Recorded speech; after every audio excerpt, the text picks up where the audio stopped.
Good morning, faculty and students. I'd like to take this time to thank my mentors, Mr. Norton and Mr. Parker, for guiding me through the reflection process. The future. How many of you know exactly what you want to be when you grow up? I mean, a plan, a job, and a career, like a janitor or an electronical repair technician. Go ahead, raise your hands. Not many, right? It's tough, because there's still so many things that still have to happen between now and the time we will be looking for jobs. According to a study done by Social Forces, only 6% of 8 to 12-year-old kids do exactly what they wanted to do as children.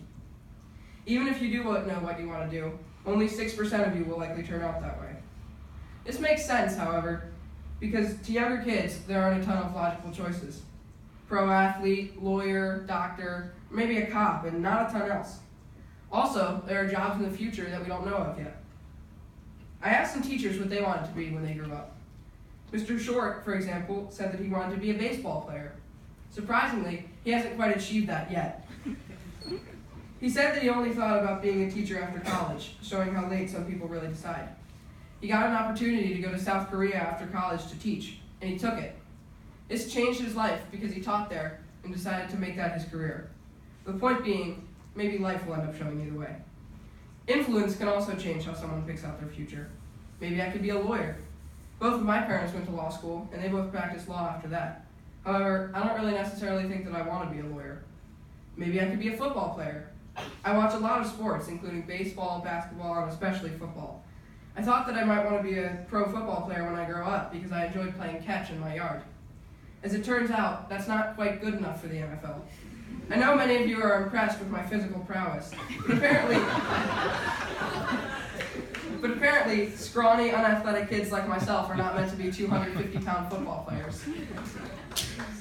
Maybe I could be a chef. Since around the beginning of 7th grade, I've enjoyed cooking a lot.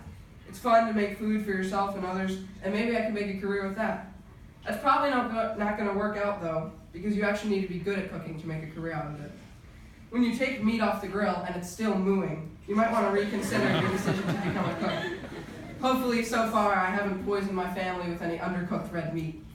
With all of these things, however, what it really comes down to is that you and I are probably not going to do exactly what we want to do as a career. But that's okay. As many of you have seen in the library, there are many quotes and pictures of famous authors. One of them is said by Maya Angelou.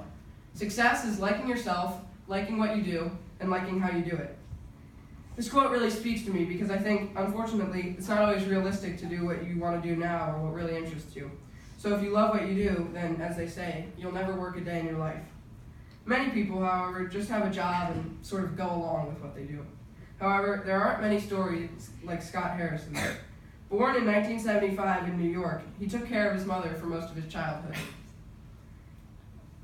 He got a bachelor's degree in communication from New York University while not being a very diligent student.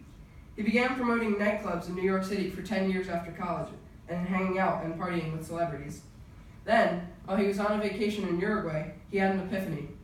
He realized what he was doing with his life, looked in the mirror, and saw himself as the worst person I knew.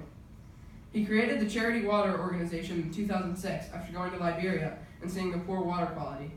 After seeing himself at his worst, he ended with a charitable organization that provides water for 6.1 million people and has raised over $200 million. I'm guessing many of you at this point are probably zoning out or not listening, and that's fine. So what? Well, the future generation is what shapes the world.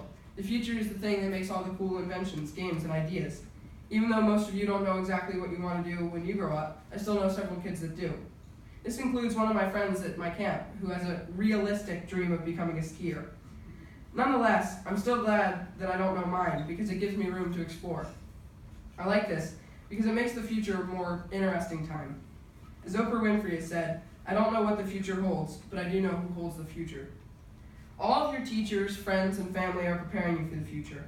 This may make you feel a little bit pressured, like what if I fail or don't do what they expect?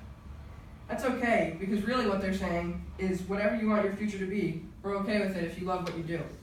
So once again, close your eyes and think very hard about what you want to be when you grow up, because now there's a higher chance that you'll get there. Thank you.